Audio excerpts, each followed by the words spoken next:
1918 was the worst year in our German nation's history. We had lost the Great War, forced to surrender large parts of our rightful territories to our enemies. The western Rhineland was occupied by France, the Kiel Canal was lost, and Poland took significant lands in our east. Unstable times would follow as the Wilhelmian order was broken and replaced by a republic. Economic hardship plagued our country and radicalism exploded. It would all end in 1932 when Adam Dressler, leader of the Valkist movement, won the national elections and quickly took his place as the Führer of Germany. Overseeing a quick recovery from economic difficulties and humiliation, a new Germany has risen, one ready to restore our territories and glories under the banner of Valkism and our Führer.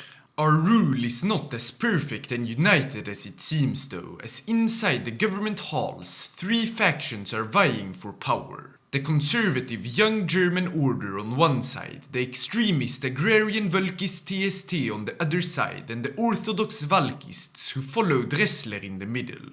Despite attempts to undermine the orthodox Valkists from the two other factions, with their plots all uncovered, our Führer was able to cement our rule over Germany, especially with the creation of the Reich's Chamber of Valkism to bypass the Reichstag and its alternative factions. So, with the worst division having been swiftly dealt with, the real Valkist reforms envisioned by Dressler can begin, spanning from dealing with government issues to cultural, as the church greatly hinders our work, to economic and lastly military. We will start with the economy, as while the Great Depression has been escaped already, so much more work has to be done to reshape it to a Valkist economy of state control.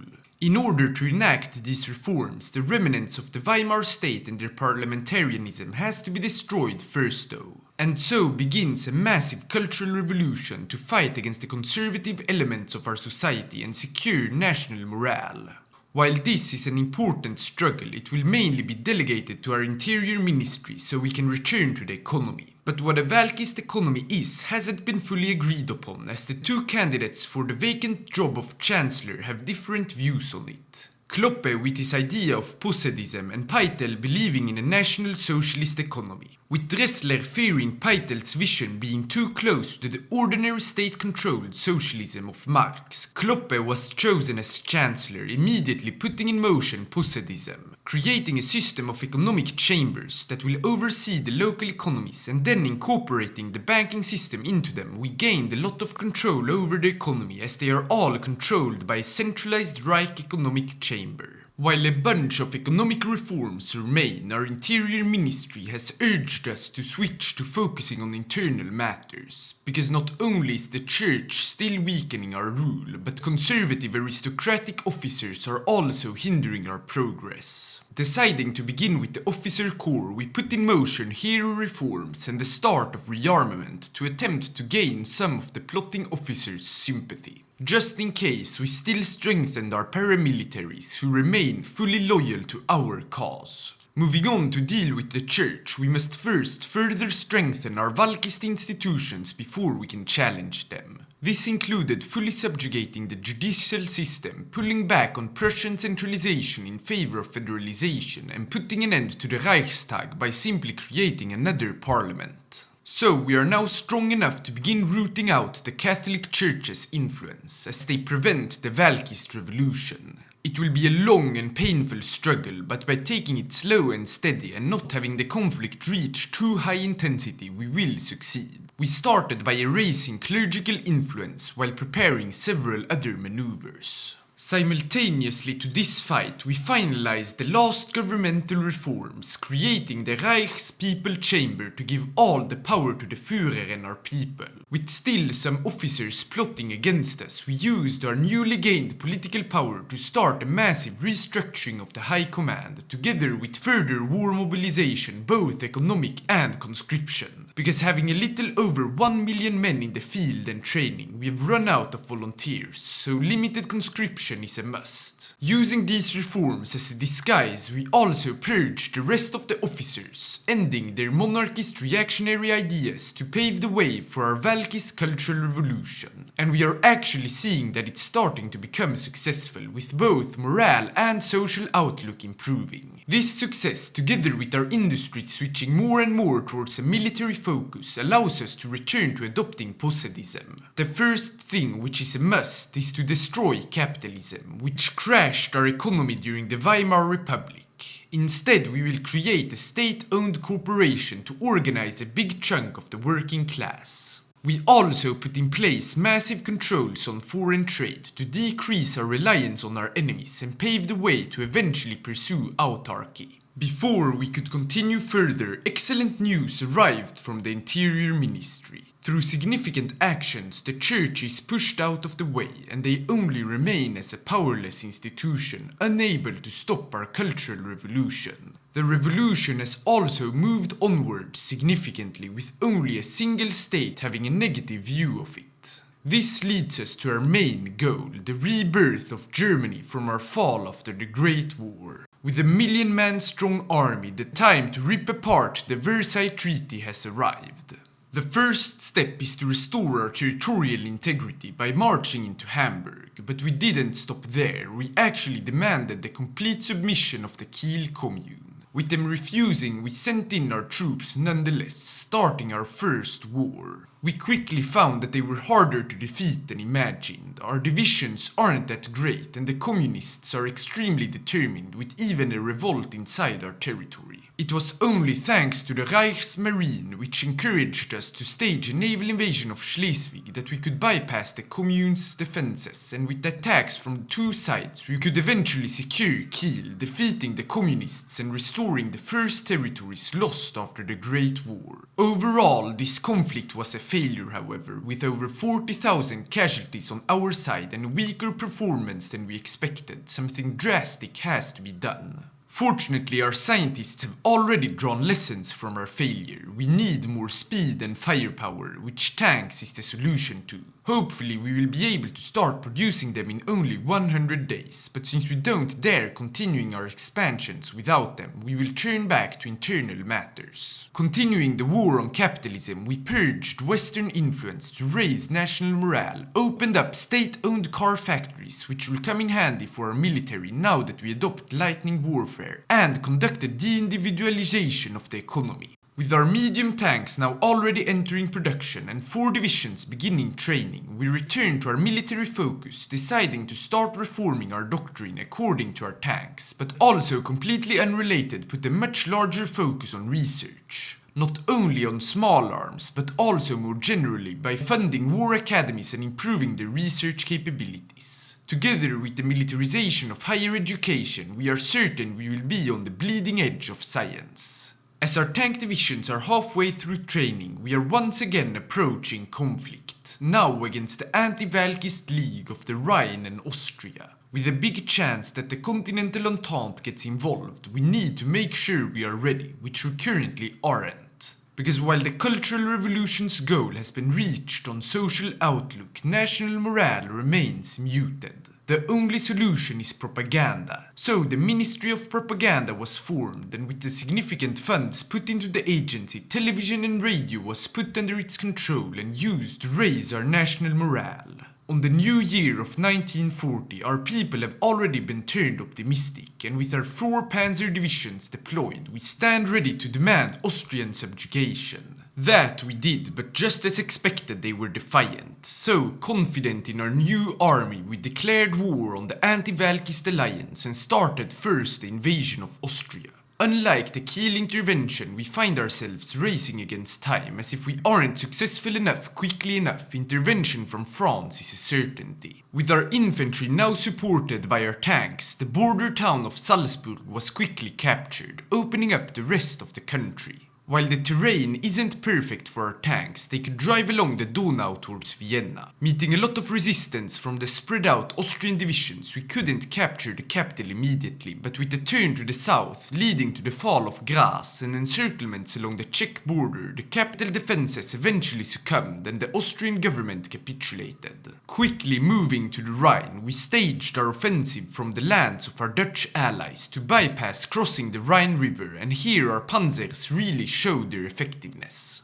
Quickly moving south with the support of infantry, Kiel was soon captured, and starting attacks from all across the front, the Rhine forces were overpowered. Koblenz was liberated and the rest of their army collapsed. So we've won, the Rhine is back under the German banner and Austria will for the first time be under it. Compared to the Kiel struggle, our tanks have done wonders, as there have been less casualties in these two invasions combined than during our Kiel offensive. And thankfully it is this way, because the easy wars are now over. What remains are our biggest enemies, the French in the west and the Soviet threat in the east. We aren't completely alone in this battle, however, and before we begin it we can gain even more friends. In addition to the Netherlands, Belarus and Hungary have joined our Stahlpakt. With Hungary being at war with Romania, a war which we've been dragged into, we will start searching more allies in this Balkan powder keg. With our involvement in this war, however, it quickly escalated as the Entente saw our expansion as enough, and so Romania got to join their alliance, putting us at war with France, Italy and the Czechs. What followed was a rapid change in the power dynamic on the European continent, with the Czechs being completely unprepared for this war. Their fortifications along the Sudetenland were liberated in the matter of days, dooming the nation for a quick fall. And seeing our commitment to the Balkans, the Yugoslavian Valkist government and Greek national populists joined our Stahlpakt, pressuring the Entente from Zara to Syria.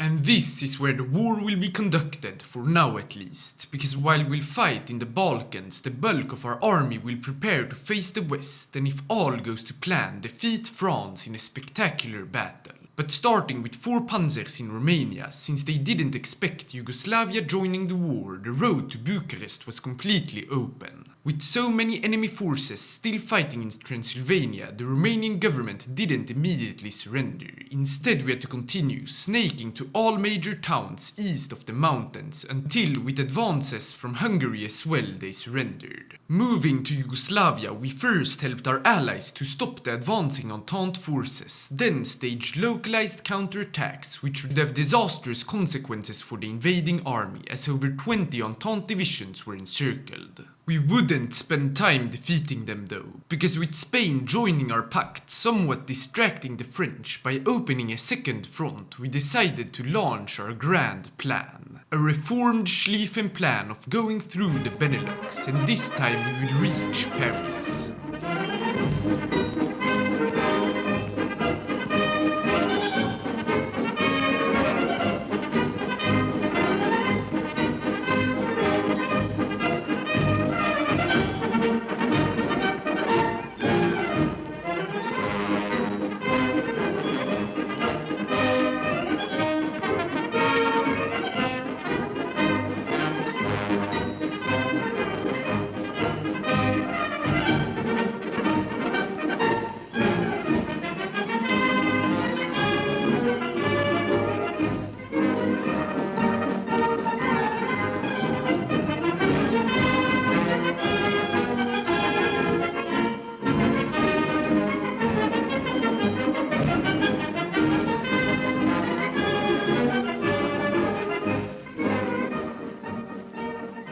France has collapsed, and while their government still survives, having fled to Algeria, we will consider the battle for France won nonetheless and de facto peace out with the exiled government. This leaves only Italy completely surrounded by our faction left to defeat. But before we do, we'll take a look back home, where our economy has drastically shifted towards war. We've gone up to total mobilization and increased our autarkic measures to reach almost complete self-sufficiency. And this is despite the expansion of the Luftwaffe, which with a huge increase in aircraft production requires a lot of rubber. Because having embraced synthetic alternatives, we are producing more rubber than all of French Indochina. But back to Italy now, with them not having planned for a French collapse, the Western Front is unguarded.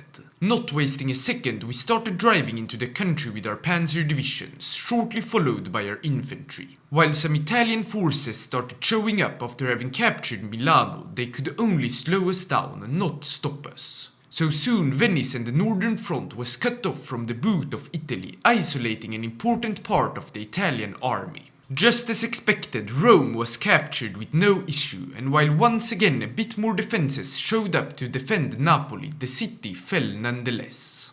With this quick defeat of the Italian army, their government fled to Africa just like the French, but having a much weaker presence on the continent, Ethiopia, the UK and France would take the opportunity to consume their colonies. So the Entente has been defeated and we stand as the one and only ruler of mainland Western Europe. We immediately went ahead and established Valkist governments in France and Italy while integrating all Germanic lands into our Reich and all Slavic into Yugoslavia. The battle to re-establish German greatness is far from over though, because in our east the Soviet Union is marching west, turning into a real threat. And it is only with Bolshevism defeated that a new Valkist world order can be established. But fighting against the Russian bear is no easy feat. We need to be far more prepared than we currently are. On the military front, we helped Spain defeat the Portuguese, then neutralized and integrated the Swiss to ensure complete control over mainland Europe.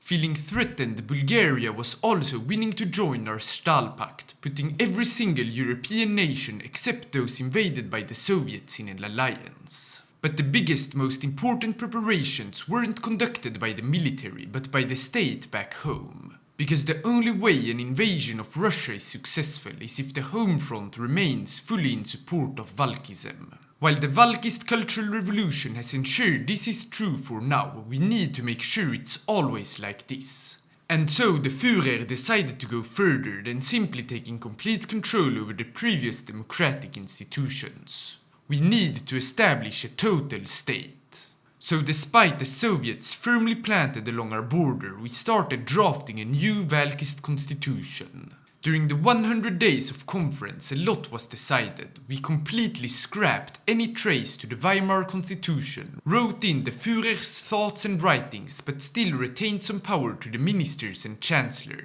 ensured that the military remained somewhat independent, clamped down on corruption, and finally institutionalized counter-espionage in the defense of our Reich.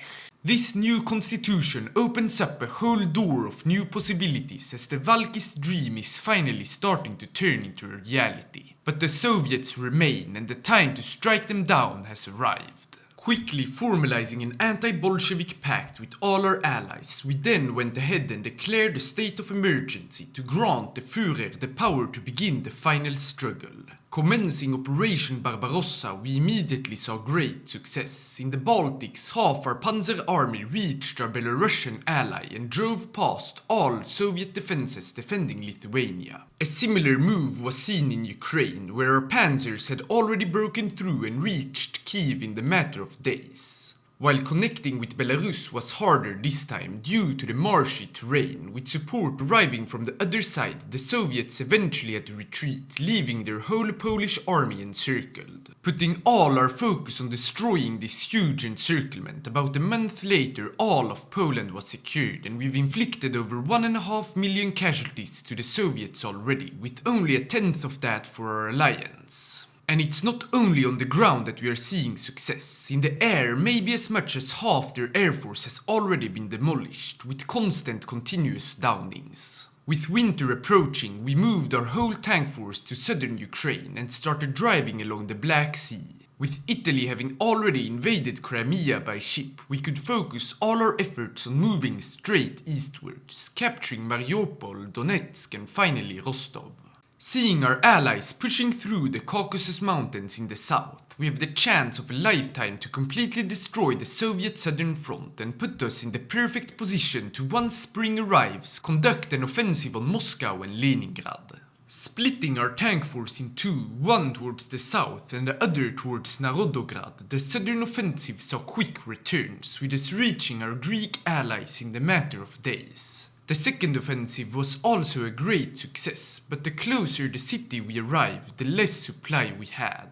And with winter setting in, our units started attritioning like crazy, so much so that despite being able to cross the Volga River, we couldn't defeat the Soviet defenses and decided to cut our losses and fully retreat our tank army. Opting to wait winter out instead, we only sent a handful of them back to the Caucasus, where we helped our allies clearing up the ever-important oil fields of Baku. With winter not having reached the province of Astrakhan either, we launched a rapid offensive towards the city, overrunning its defenses, and with our tanks full of Azerbaijani oil, they even managed to encircle over 10 Soviet divisions, together with setting up the perfect staging ground to eventually restart an offensive on Narodograd. But this wasn't the best news we received, because all the way north in Finland, the nation joined Operation Barbarossa and our Stahlpakt, surprising the Soviets to such a degree that Leningrad was captured without a significant battle. With panic spreading throughout the Red Army, massive gaps have been formed along the Baltic-Belarus front, so despite still being in the dead of winter, we will launch our planned northern offensive to destroy Bolshevism now that it's down on its knees.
A new day rises over Europe. Bolshevism has been destroyed and the German nation stands reborn. Our Stahlpakt spans from the shores of Portugal to past the Ural Mountains. Back home, our Führer and Valkism is more popular than ever, with the Valkist revolution reaching its final stage. Homogeneity of das Volk has been achieved and Valkism has fully cemented itself into our society. In foreign policy, much work remains though, now that we are the new leaders of Europe. In a grand conference with all our European allies invited, be they subjects or not, we formalized the Europäische Staatenbund to replace and evolve the purely militaristic Stahlpakt. Economic policies were implemented to strengthen cooperation between our states, like a new currency, and grand infrastructure projects were started to connect together Europe. So, Germany now stands as the strongest nation on earth, even surpassing the United States of America in industrial output. And together with the Valkist Europe behind us, a new Versailles will never occur. Thanks for watching, I hope you enjoyed today's video and I'll see you in the next one.